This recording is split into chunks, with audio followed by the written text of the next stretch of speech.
Hey friends, it's Michelle and welcome back to Sweet Pea Farm NY. Today I wanted to talk to you guys a little bit about how to be prepared to bring home a new lamb or kid and some things to have on hand. My first item of advice is to be prepared by calling around the local vets and making sure that you have a vet nearby that's within, regular distance, driving distance, to come out to your farm if an emergency arises. God forbid something happens shortly after you get a new lamb or goat and you are in a situation where you need a vet. You need to make sure that you have somebody set up, prepared to come out to your place and get established, and you want to make sure that you schedule a herd health check just to have them come out and meet you and see your animals and get a good idea of what you've got going on before too long, so that they can establish an account with you and give you some advice over the phone or something if there's an emergency, and that's something that they could do. It's just a really good idea, and it definitely will save some heartache in the long run if you have that done ahead of time. Another piece of advice I would have is to make sure that your pastures and your pens are set up before you bring the animals home. It's really exciting and fun to have an impulse buy and get something, but it's definitely best for you and the animals to have the pasture and the pen already set up before you bring the lambs or kids home. That way they will be getting right into the new routine and there won't be added stress when you keep trying to change things up. A lot of times we have buyers interested in getting a pet lamb, and that's totally cool. I understand wanting to have them around for lawnmowers or just because they're adorable, but it is not fair to the animal to have just one lamb or just one kid. They definitely need one of their own kind to form their own flock or herd with. 2 is fine. You don't need to have like 10, but you definitely need to have more than one. So I always tell people, make sure that you are either already own sheep or goats, or you plan to buy more than one, because taking one lamb to a new farm and having it be all by itself is going to be so stressful and awful for the little animal. It's already stressful for it to leave its existing farm that it was born on, but then to put it at a new farm where it's totally by itself or just has like chickens and a donkey to hang out with, and it's going to be very sad.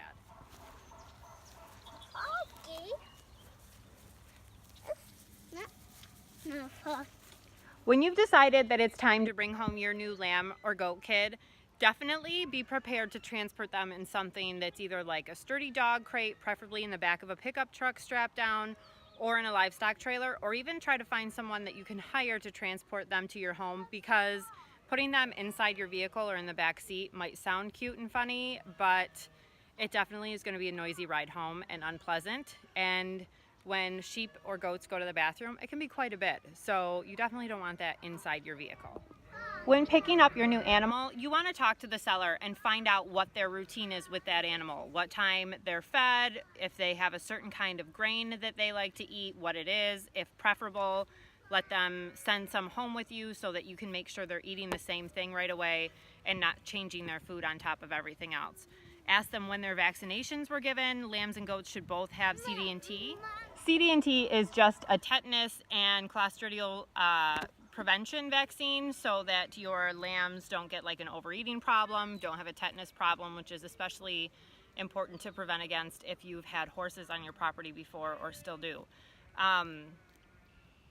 Rabies can't be given to the lambs or kids until they're 4 months old, so that's not anything to usually worry about unless you bought an older animal and you really want that done. I like to have ProBios on hand when I'm bringing home a new animal. It's just a paste with probiotics in it, and it definitely just helps their gut function stay regular when they're under the stress of leaving their mom and their new farm or their old farm and going to a new place. It's just a paste. It's not going to hurt them, and it's very easy to administer, and I just like to give it to help ensure that the gut function is staying good. Another thing to have on hand with lambs and kids is a good dewormer. The first year of their lives, I like to use Valbazen. It has the instructions for sheep and goats right on the side with the dosage for weight. There's a lot of information out on the internet, but it's all conflicting and it's not all right. And especially if you're new to sheep and goats, you're going to want to know exactly what you're supposed to be giving them so you're not killing the poor little things. That's another great reason to have a great relationship with a vet already, so that if you don't know what to do, then you can reach out to your vet and they'll give you advice. When you get your new animals home, you want to try to keep it calm and quiet the first few days. They're going to be freaked out because everything smells different and looks weird, and then their, you know, previous flock is not right there with them. So it's best to just keep it chill. I know that it's a great time to feel like you need to be bonding with them, and that's okay to spend a little bit of time feeding them, but just do it calmly and quietly. Don't be like running around or like try to introduce the dog to the sheep the first day, because they're all just gonna be freaked out. So you just want to keep it calm and mellow the first few days so that they can get adjusted to the place and feel at home before there's any other new introductions. I hope these tips have given you guys some help and some ideas on what to do before you bring your lambs or goat kids home. It's definitely a great and fun experience to do with the family and can be so much fun, but there are a lot of things to consider beforehand. So I hope you guys really enjoy the season. I hope a lot of you guys are getting your new lambs and goats for fair and enjoying all the hard work and entertainment that comes with training a new lamb. Another good thing to have on hand is a halter. I like the nylon halters. We use them all the time. I wouldn't start halter training as soon as you get them home, but it's definitely something you want to start when they're really young, because the bigger they get, the harder it is. So have a great rest of your day, guys. Thanks so much for watching. If you haven't already, make sure you click that subscribe button down below so that you can stay up to date with what's going on in the farm. Have a great rest of your day. Mommy.